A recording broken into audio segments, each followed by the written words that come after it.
Bismillahirrahmanirrahim. Assalamu alaikum, dear viewers. Welcome back to my channel.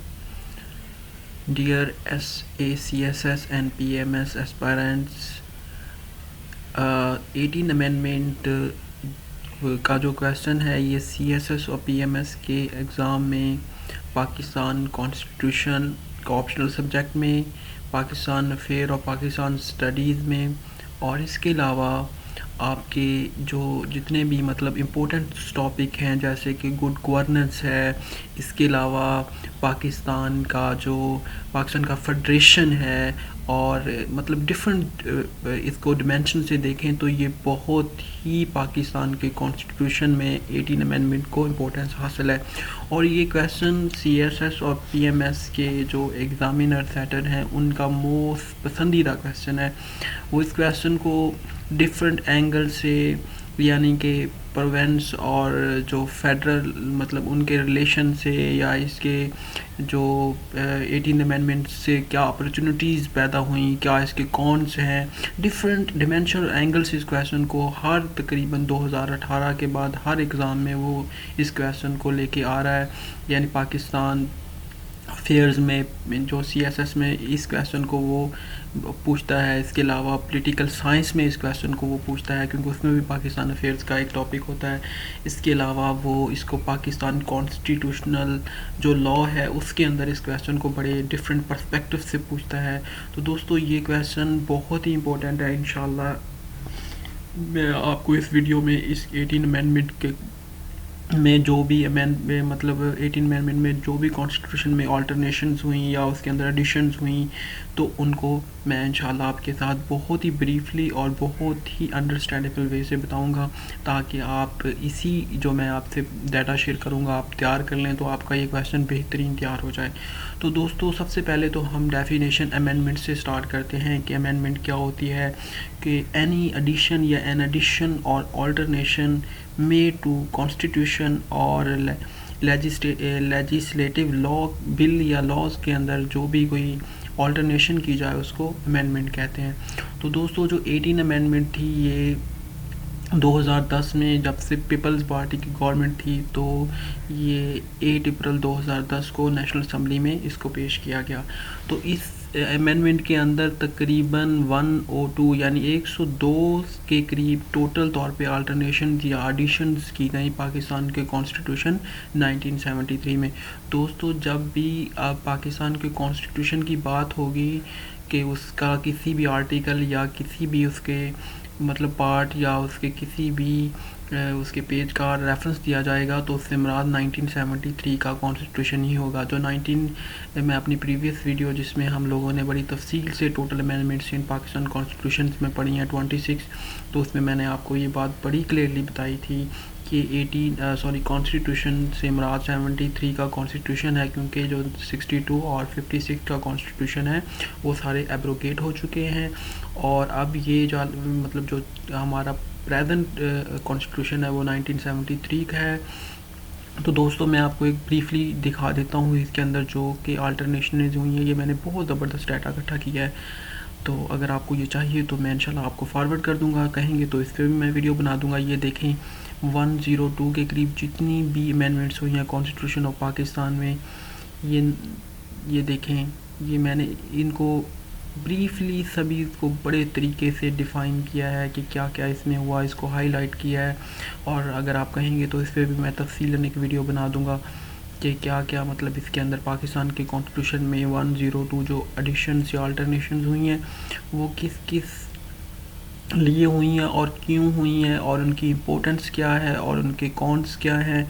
तो ये देखें 102 के करीब, ये देखें, ये मैंने बड़ी ज़बरदस्त डाटा इकट्ठा किया है। तो आप कहेंगे तो मैं इंशाल्लाह आप लोगों के साथ इसको वीडियो के फॉर्म में या वैसे ही PDF या वर्ड के फॉर्म में शेयर कर दूंगा। ये तो मैं आपको वैसे ही दिखा रहा हूँ कि ये 102 जो टोटल अल्टरनेशनें हुई हैं। हमारा क्वेश्चन आज का ये नहीं है, हमारा क्वेश्चन तो ये है कि 18 amendment in constitution of Pakistan Delhi में आ गया, यानी पाकिस्तान का इस पर ओवरऑल पाकिस्तान का डिलेमा क्या है, ये देखें 102 mission of sixth and seventh schedule in constitution, ये लास्ट वाली अमेंडमेंट है। तो दोस्तों सबसे पहले हम अपने क्वेश्चन की तरफ आते हैं, इसका इंट्रो पढ़ते हैं। दोस्तों इंट्रो में ये है कि जो आप जब भी आपने CSS या PMS में क्वेश्चन को सॉल्व करना, तो सबसे पहले इवन के ऐसे में भी सबसे पहले आपने इंट्रो बताना है। तो इंट्रो में हमेशा एक हुक स्टेटमेंट होती है जो कि मोस्ट अट्रैक्टिव होती है, जो कि एग्ज़ामिनर या जो आपका पेपर चेक कर रहा है उसको अट्रैक्ट करती है और वो लॉन्ग टाइम आपके पेपर पे रहता है और आपको अच्छे नंबर देता है, वो होती है हुक स्टेटमेंट यानी, और आपका अच्छा इंट्रोडक्शन। तो इंट्रोडक्शन में देखें ये बहुत ही प्यारे 2-3-4 सेंटेंस मैंने शॉर्टली लिख के आपके लिए आसान बना दिया कि the historic 18 amendment to the constitution of 1973 of Pakistan was passed by the president Zardari government in 2010 यानी 2010 इन 2010 में ever since then it has been under debate, और इसके बाद से अभी तक यानी 13 ईयर स्टार्ट हो चुका है, ये अभी तक अंडर डिबेट है। तो इस पे सम इसके क्रिटिक्स हैं और सम इसको क्रिटिसाइज़ करते हैं जो क्रिटिक्स हैं इसके, और सम जो इसके एडवोकेट्स हैं वो इसकी फेवर करते हैं।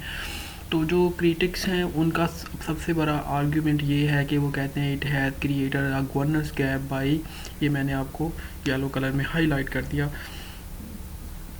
Gap by giving more authority and freedom to province without assuring any checks and accountability, कि यानी वो कहते हैं कि इस अमेंडमेंट से एक गवर्नेंस गैप क्रिएट हो गया है पर फेडरल और प्रोवेंस के दरमियान।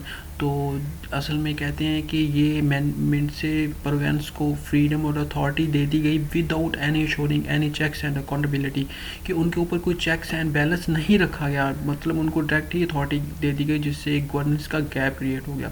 पॉइंट तो उनका वैलिड है कि जब भी आप किसी को अथॉरिटी देते हैं तो उसके ऊपर चेक्स भी होते हैं, जैसे कि आप USA का कॉन्स्टिट्यूशन देखें, उसमें चेक एंड बैलेंस उनके कॉन्स्टिट्यूशन की सबसे बड़ी कामयाबी है।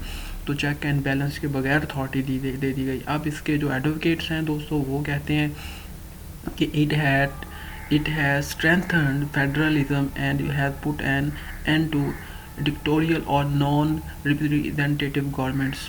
तो ये भी बहुत सॉलिड पॉइंट है कि इसने फेडरलिज्म को और ज़्यादा स्ट्रेंथ दे दी है, और जो भी डिक्टोरियल और या नॉन रिप्रेजेंटेटिव गवर्नमेंट्स आती थी उनका रास्ता हमेशा के लिए बंद हो गया इस अमेंडमेंट से। तो therefore it made sure the authority is never miss use again in the future. तो दोस्तों जो एडवोकेट्स हैं वो 2 पॉइंट्स बताते हैं, कहते हैं स्ट्रेंथ किया फेडरलिज्म को और डिक्टोरियल या नॉन रिप्रेजेंटेटिव गवर्नमेंट्स जो कि पाकिस्तान में डिफरेंट इनकी फॉर्म में ऑफ यानी आर्मी पाकिस्तान के डिक्टेटर की फॉर्म में आती थी, या जो हमारे मतलब उस वक़्त के ब्यूरोक्रेट्स थे जो जिन्होंने इसको स्टार्ट किया। ये मैं आपको आगे ब्रीफ हिस्ट्री में बताता हूँ कॉन्स्टिट्यूशन की कि ये काम कहाँ से और क्यों स्टार्ट हुआ। तो दोस्तों इंट्रोडक्शन के बाद जो हमारा नेक्स्ट पैराग्राफ आएगा वो ब्रीफ हिस्ट्री ऑफ कॉन्स्टिट्यूशन की आएगी कि पाकिस्तान का जो कॉन्स्टिट्यूशन है इसकी ब्रीफ हिस्ट्री क्या है।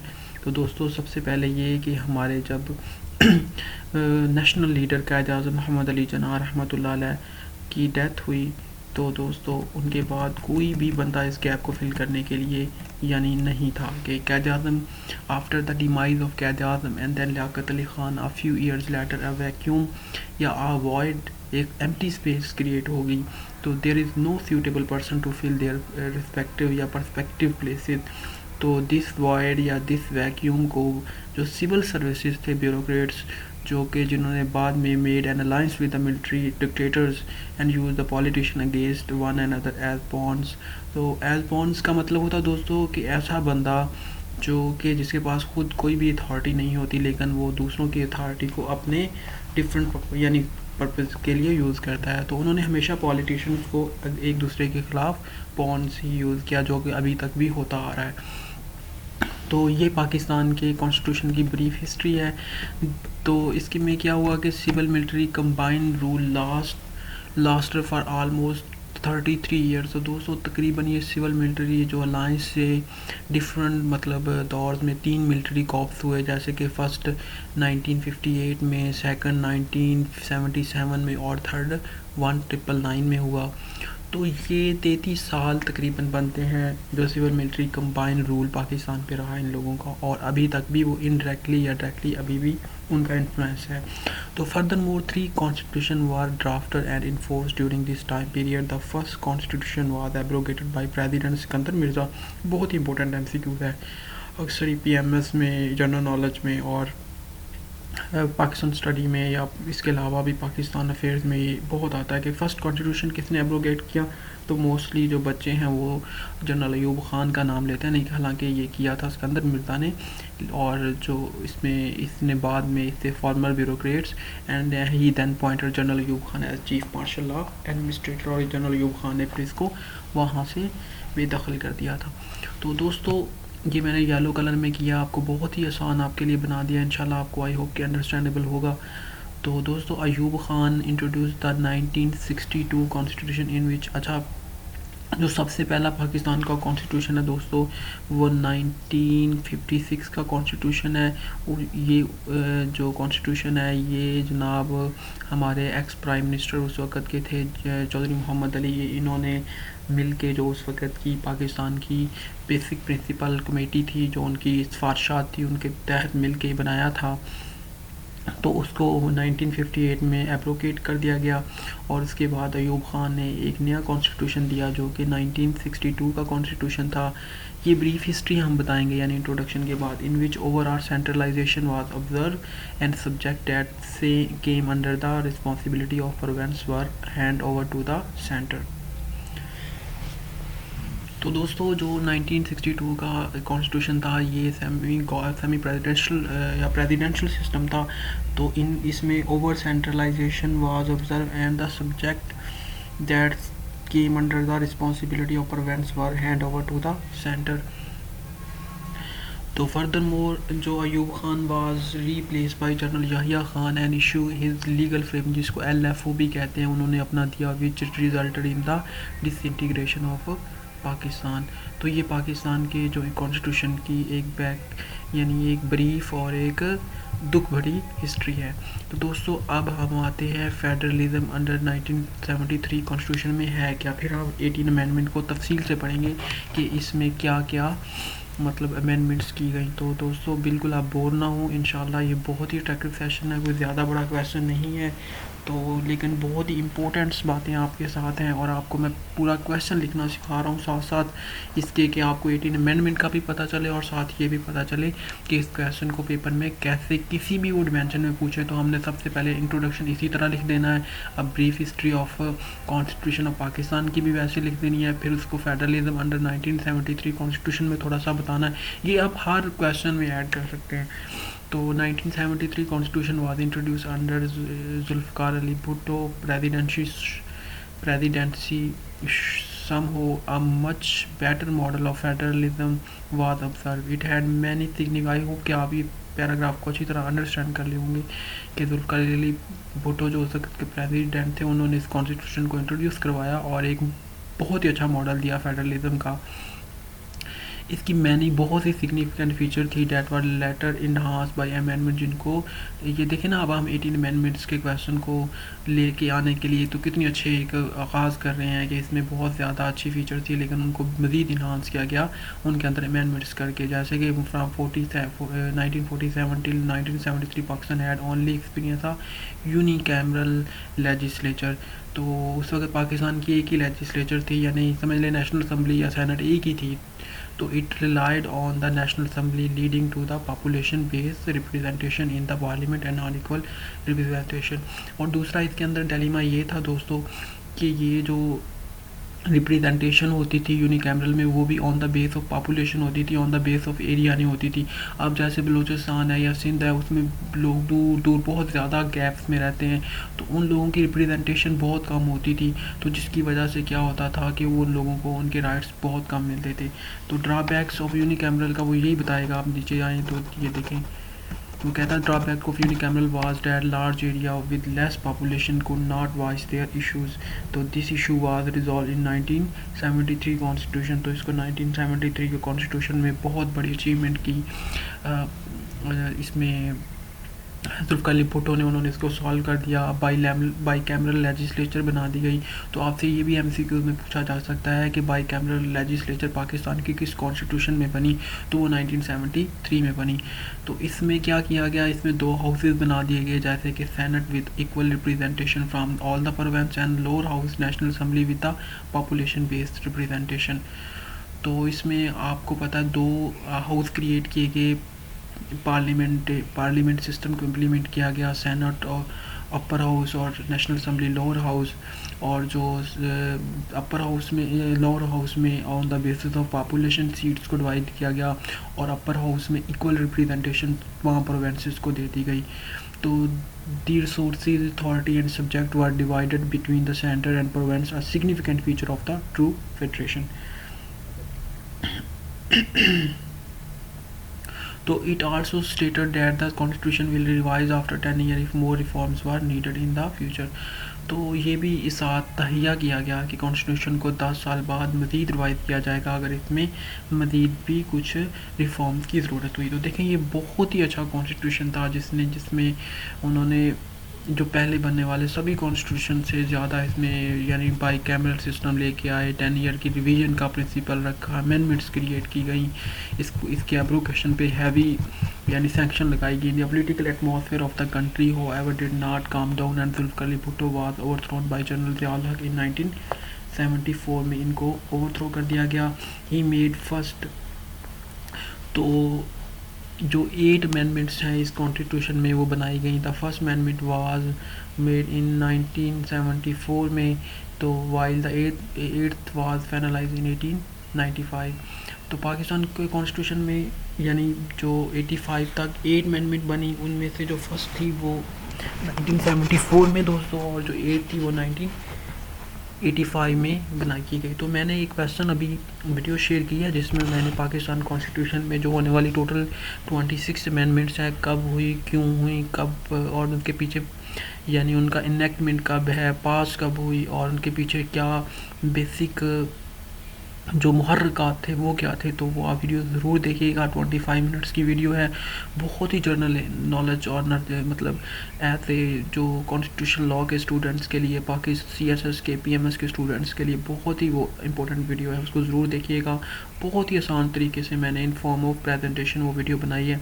तो दोस्तों 8th जो अमेंडमेंट थी उस आल्दो कंट्रोवर्शियल भी ये थी और high increase the authority of president. ये इनडायरेक्टली जो 8 अमेंडमेंट की गई थी कॉन्स्टिट्यूशन 1973 में, बेसिकली वो जो कि जनरल ज़िया साहब थे उनके जितने भी कारनामे थे जो उन्होंने कॉन्स्टिट्यूशन को यानी सप्रेस किया या उन्होंने जो भी मतलब मामलात की उनको एक तहफ़्फ़ुज़ देने के लिए प्रेसिडेंट को एब्सोल्यूट अथॉरिटी दे दी गई। तो in total 14 article were amended under the 18th amendment, therefore these amendments fully deteriorated the essence of federalism and changed parliamentary form to a semi-presidential form of government। तो इन्होंने जो ये 14 के करीब अमेंडमेंट्स की गई 8 अमेंडमेंट में, तो दोस्तों इसने टोटली तौर पे मतलब जो हमारे कॉन्स्टिट्यूशन को, फेडरलिज्म को डिटोरिएटेड कर दिया, यानी उसको बुरी तरह नुकसान पहुंचाया और पार्लियामेंट्री सिस्टम को सेमी प्रेसिडेंशियल सिस्टम में चेंज कर दिया। तो आगे देखते हैं सर दोस्तों, more amendments were introduce under the chief of army staff general Pervez Musharraf. हाँ, उसके बाद जो जनरल परवेज़ मुशर्रफ का जो एक और भी मार्शल लॉ एडमिनिस्ट्रेटर थे, उन्होंने एमरजेंसी 1999 में जो उस वक़्त के PM नवाज शरीफ थे उनको रिफ्यूज़ जो लॉ प्लेन का मतलब एक उन्होंने बहाना करके उनको पाकिस्तान के ऊपर मार्शल लॉ इम्पोज किया। तो this military reacted rapidly and place the prime minister Nawaz Sharif under house arrest and surrounded the airport control over. तो on 15 October 1999 an emergency was declared and the constitution was suspended by the General Musharraf। तो अब जो 8 amendment थी general Zia ने की थी ना, ऊपर हम देख के आए, उसमें बेसिकली 58(2)(b पाकिस्तान के कॉन्स्टिट्यूशन में उसको दोबारा मतलब रिजॉल्व किया गया कि उसको लेके आया गया कि इसके थ्रू यानी उसको ज़्यादा अथॉरिटी दे दी गई प्रेसिडेंट को। तो the significant 17th amendment was made to the constitution in 2003 by the chief then President Musharraf he added some article of LFO and legal framework order दिया गया, कॉन्स्टिट्यूशन को सप्रेस कर दिया गया. इसने legal framework increase the tenure of जजेस of higher courts to 3 years under article 62 and 65 respectively. इसमें इसके अलावा ये जो जजेस थे हाई कोर्ट से इनके टेन्योर को इंक्रीज किया गया.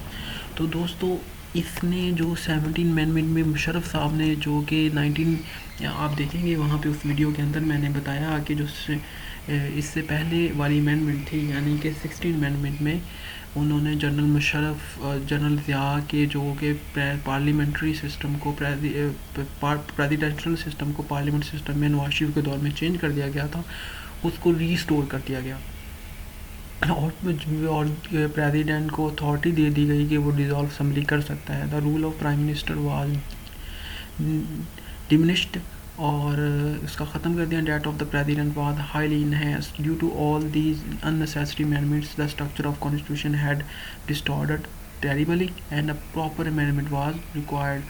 तो अब दोस्तों ये हम लोगों ने एक अपने वो पूरे घर की बुनियाद बना ली है कि 18 अमेंडमेंट को क्यों ज़रूरी थी, क्योंकि इस तरह कॉन्स्टिट्यूशन के साथ जो पीछे खेला गया उसमें जनरल ज़िया फिर जनरल मुशर्रफ ने 5882B डाल के इसको कॉन्स्टिट्यूशन को पूरी तरह डिस्टॉर्टेड किया.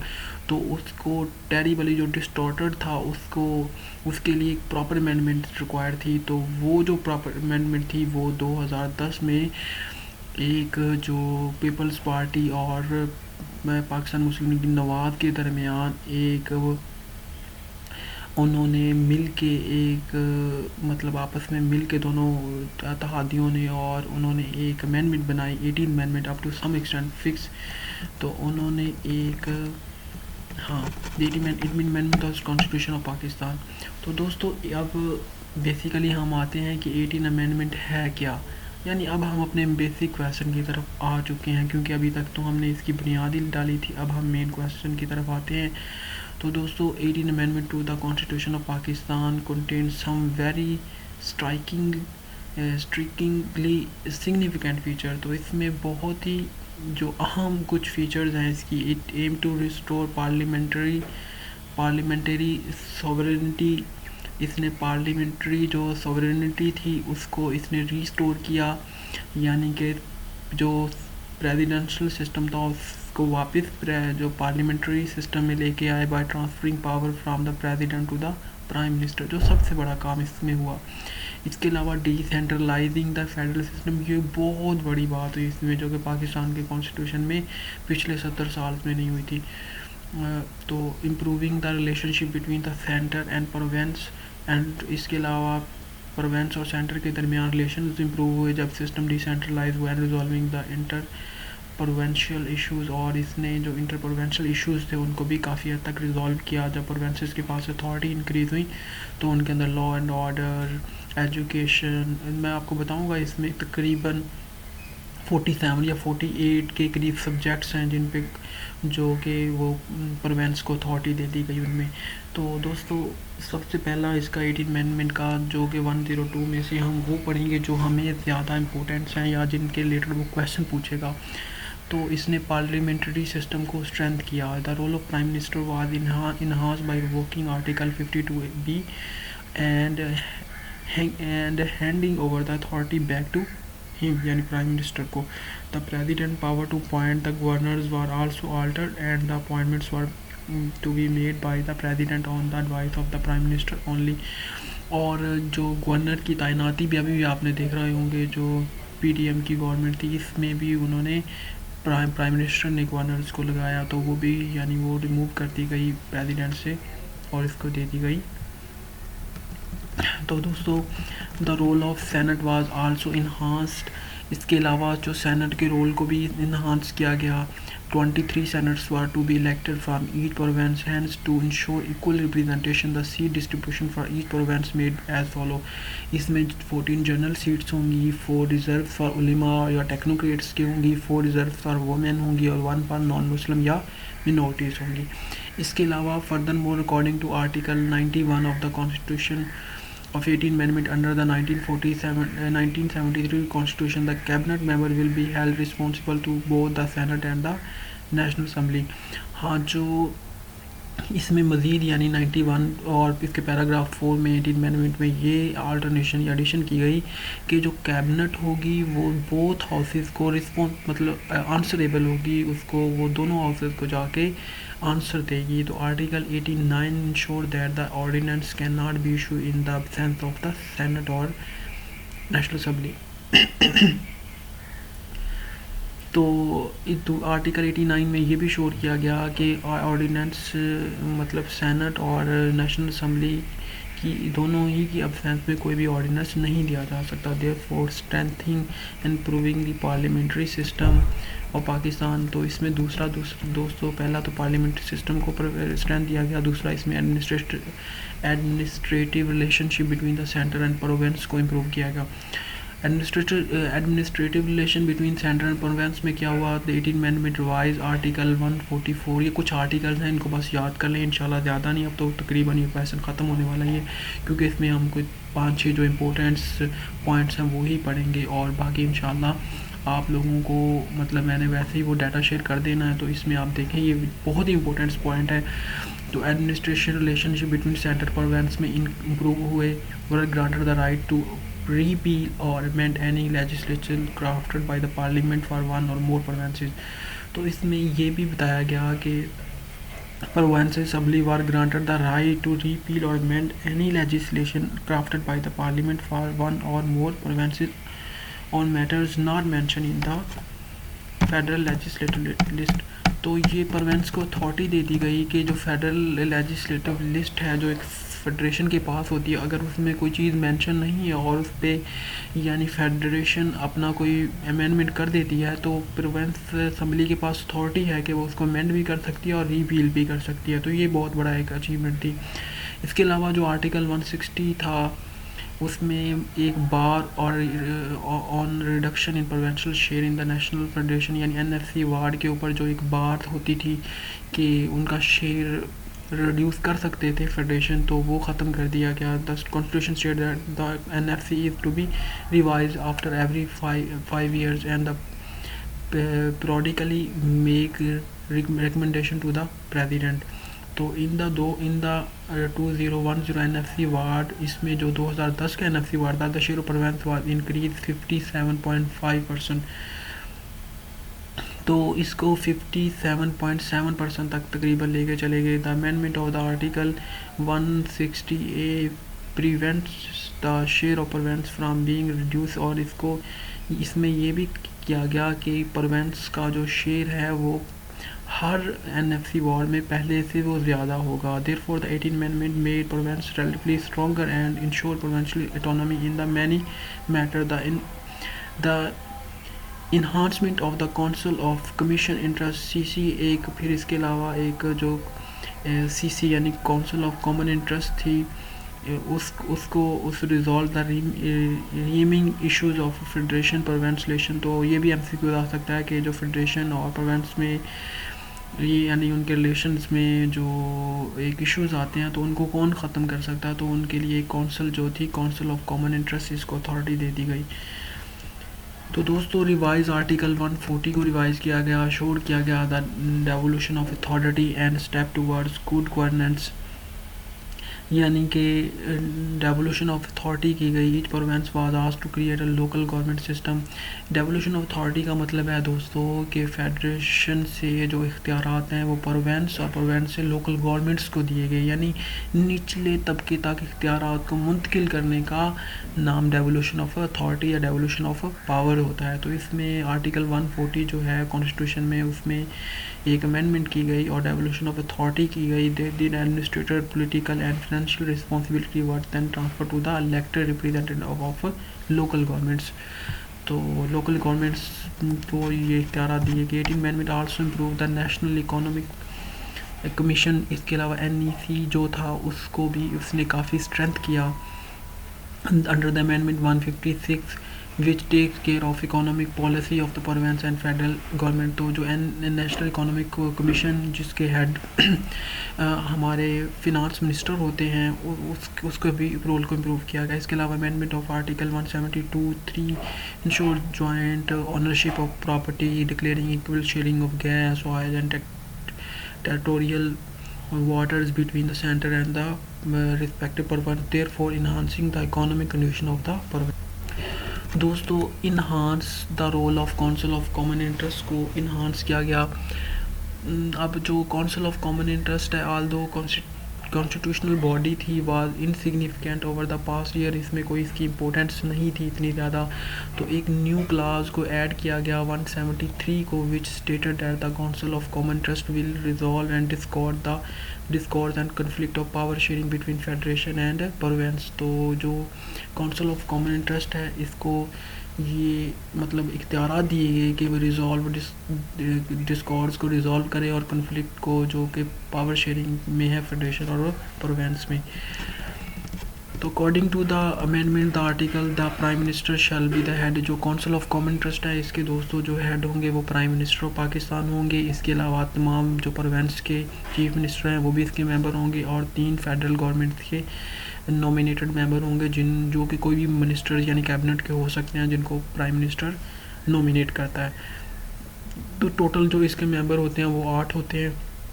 Article 154 granted council of common interest a permanent secretariat to the concurrent list was abolished and the subjects were divided into 2 lists respectively, the federal list part list and federal list part 2। तो इसमें concurrent list को ख़त्म कर दिया गया और 2 parts में जो ओवरऑल मतलब लिस्ट थी वो चेंज कर दी गई, federal list part 1 and federal list part 2। तो some subjects from part 1 list were also shifted to the part 2 and policy for formulation and implementation of part 2 came under the direct supervision of council of common interest. तो the 18th Amendment proved the status of Council of Common Trust by making these significant changes। तो इसमें जो federal part 1 और part 2 list थी दोस्तों, इसमें जो implementation of part 2 list under the direct supervision of इसमें कर दी गई कि जो पार्ट 2 फेडरल लिस्ट होगी वो उसकी जो सुपरविजन है वो काउंसिल कॉमन इंटरेस्ट करेगी। इससे क्या हुआ कि काउंसिल ऑफ कॉमन इंटरेस्ट की सिग्निफिकेंस इम्प्रूव होगी कि उनके पास भी इख्तियारात आ गए।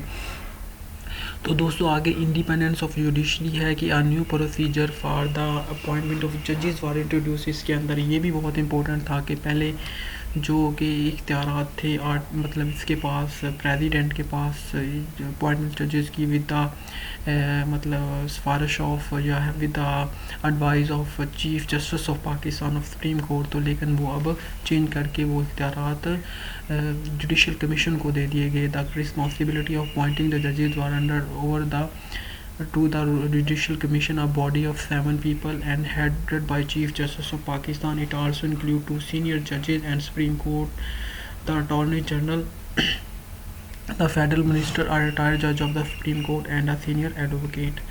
तो moreover Article 177 state that the President can also appoint judges in accordance with Article 175A। It was done to make sure that the courts may never be give legal cover to military adventurism in the future। तो ये भी असल में basically इसीलिए काम किया गया था कि जो जितने भी डिक्टेटर थे वो सभी क्या करते थे कि जजेस या कोर्ट्स को यूज़ करते हुए अपने ब्लैक कारनामों को वो लीगलाइज करते थे। तो जब अपॉइंटमेंट्स ही उनकी जुडिशल कमीशन करेगा तो इसलिए जो जजेस हैं वो किसी भी तरह डिक्टेटर के हाथ में नहीं खेलेंगे। और इस तरह भी एक श्योरिटी मिल गई पाकिस्तान के कॉन्स्टिट्यूशन को to save from military adventurism in the future. तो provide fundamental rights in the 18th Amendment provided fundamental rights इसमें प्रोवाइड किए गए and made sure that the citizen would be the major beneficiary of the amendment. Therefore article 10 was amended by the adding 10A to in which give the right to the free and fair and trial. तो इसमें दोस्तों जो fundamental rights हैं उनके बारे में भी इस अमेंडमेंट में बात की गई। 10A जो कि राइट देता है फ्री एंड फेयर ट्रायल का किसी भी सिटीज़न को। तो article 19A was to ensure the right to the information. इसके अलावा आर्टिकल भी ए भी ऐड किया गया कि किसी भी शख्स को राइट मतलब है कि to information for maintaining transparency it allowed the media to question any official in any matter of public importance. इसके अलावा इसी आर्टिकल में ये भी कहा गया कि मीडिया किसी भी ऑफिशियल को किसी भी पब्लिक इंपॉर्टेंस मैटर में वो क्वेश्चन कर सकता है। Article 25 affirm that the state shall provide free education to children till the age of 16। फिर एक और बेसिक राइट ये किया गया कि जो चिल्ड्रन को 16 ईयर तक फ्री एजुकेशन गवर्नमेंट की रिस्पॉन्सिबिलिटी होगी। फिर revision of article 17 allow the citizen Pakistan to freely join और फॉर्म एनी एसोसिएशन की उनको मतलब इजाज़त होगी। Therefore this amendment sure that the rights of citizen may not get violated in any situation. तो ये कुछ अच्छी अमेंडमेंट्स की गई जो कि बेसिक राइट्स थे, ताकि इन फॉर्म ऑफ अगर डिक्टेटरशिप आती है तो ये लोगों के हकूक़ सल्ब ना हो। तो रिमूवल ऑफ डिस्क्रिशनरी पावर्स, ये बड़ा इंपॉर्टेंट पॉइंट है और इंशाल्लाह के साथ ही हमारा यानी कंक्लूजन में हम जाएंगे। तो दोस्तों डिस्क्रिशनरी पावर्स कौन सी पावर्स होती हैं? Article 232 was amended as such it if the president wishes to proclaim an emergency in a province then the proclamation should be accepted by the province assembly of the respective province। कि अब कोई किसी भी province में अगर emergency president लगाना चाहता है तो वो जो पर्सपेक्टिव या रिस्पेक्टिव प्रोविंस है उसकी असम्बली से उसको प्रोक्लेमेशन भी ज़रूरी चाहिए। यानी कि moreover if the president wants to act on his own then he will have to get the approval of both houses। इसके अलावा भी अगर प्रेसिडेंट ने कोई मतलब इस तरह की एमरजेंसी लगानी है तो उसको बोथ हाउसेस की यानी उसको परमिशन भी चाहिए। यानी डिस्क्रिशनरी पावर यानी किसी की राय के साथ मुंसलिक कर दिया गया। Article 2743 clearly declared that the armed forces of Pakistan will now operate under the authority of the federal government, therefore making it very difficult for a non-representative government to take over the country or declare an emergency।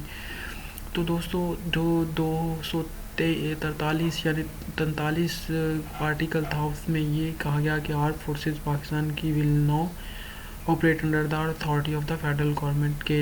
इससे ये हुआ कि फिर जब वो federal government के अंदर काम करेंगे तो उनकी जो एक एमरजेंसी डिक्लेयर करने की अथॉरिटी ख़त्म कर दी गई जब तक फेडरल गवर्नमेंट नहीं चाहेगी। तो इन शॉर्ट वीमेन एम्पावरमेंट के बारे में भी इसमें बात की गई। 18 amendment women quota was introduce 5% tickets were granted to women for direct participation in election. तो कोई भी पार्टी जो है वो 5% अपनी टिकट्स जो है वीमेन को डायरेक्ट पार्टिसिपेशन इलेक्शन में के लिए देगी। आर्टिकल इंश्योर्ड 34 के women participation in every field and increase in the number of women competing in election was witnessed right after his amendment was introduced। तो फॉर एग्जांपल इन 2008 के election में women acquired 60 seats and in 2013 they acquired 70 seats in National Assembly। Women were also declared equal citizen and discrimination against gender or caste was strongly discouraged। तो dealing with treason, इसके अलावा जो अहम बात है कि आर्टिकल 6 था, alternation of article 6 declare that इसमें भी अल्टरनेशन की गई कि any one who abrogates the constitution shall be held guilty of high treason. कि जो भी कॉन्स्टिट्यूशन को एब्रोगेट करेगा उसको हाई ट्रीजन गिल्टी तस्वर किया जाएगा। And courts can not declare non representative governments constitutional. और कोई भी कोर्ट किसी भी नॉन रिप्रेजेंटेटिव गवर्नमेंट्स को कॉन्स्टिट्यूशनल डिक्लेयर नहीं करेंगे। It state that not just scope leaders but the abettors will also deal with the harshly and severely.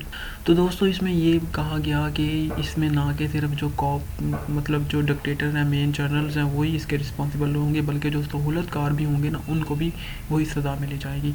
तो further more article 4 preserve fundamental rights and state that the rights of citizens shall not be represented or subjugated under any circumstances। If a person is found of guilty of high treason then the punishment shall be declared by the Majlis Shura। तो criticism दोस्तों इस पे ये है कि a few amendment article regularly remain under the criticism of critics। for example article जो 163A है, the reduction in federal revenue generation left the centre with the considerably low budget. तो एक तो ये है कि जो 57.7% जो 3% एक उसको दे दिया गया बजट प्रोविंस को, तो फेडरल के पास बजट बहुत ही कम रह गया। तो एक दूसरा मतलब ये अमेंडमेंट जो 142 है, इस पर भी क्रिटिसिज्म किया गया कि इसने रिड्यूस कर दिया control of centre on the province, consequently making the province centre weak. तो many critic use word like confederation and loose federation due to the these two article. तो आर्टिकल 152 की वजह से 142 की वजह से कुछ लोग जो है वो पाकिस्तान को कहते हैं कि अब ये फेडरेशन नहीं बल्कि कोफेडरेशन या लूज फेडरेशन बन गई है।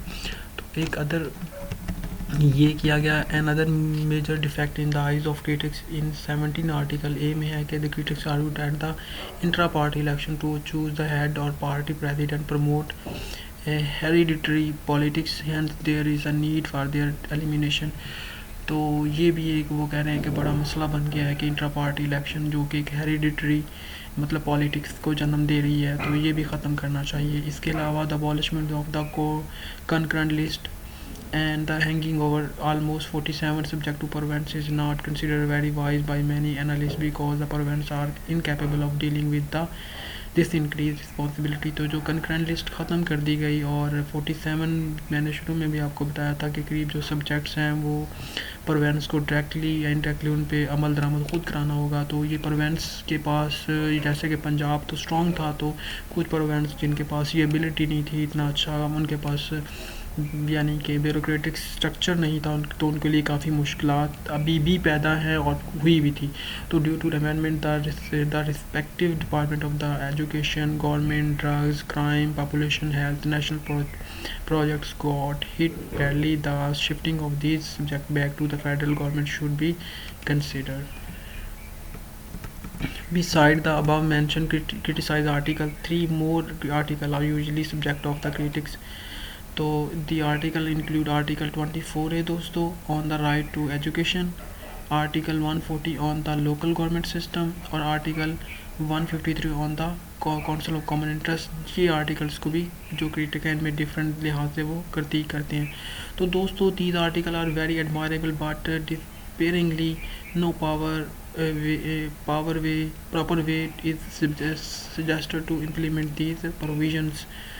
तो दोस्तों ये था ओवरऑल जो इम्पोर्टेंट्स इसमें 18 अमेंडमेंट्स में जो हमारे रिलेटेड अमेंडमेंट्स थी जिन पे क्रिटिक्स ने तनकीद की, या जो जिसने बेसिक पार्लियामेंट्री सिस्टम को मजबूत किया, जिसने फेडरल और प्रोविंस के रिलेशन को इम्प्रूव किया, जिसने बेसिक राइट्स की बात की।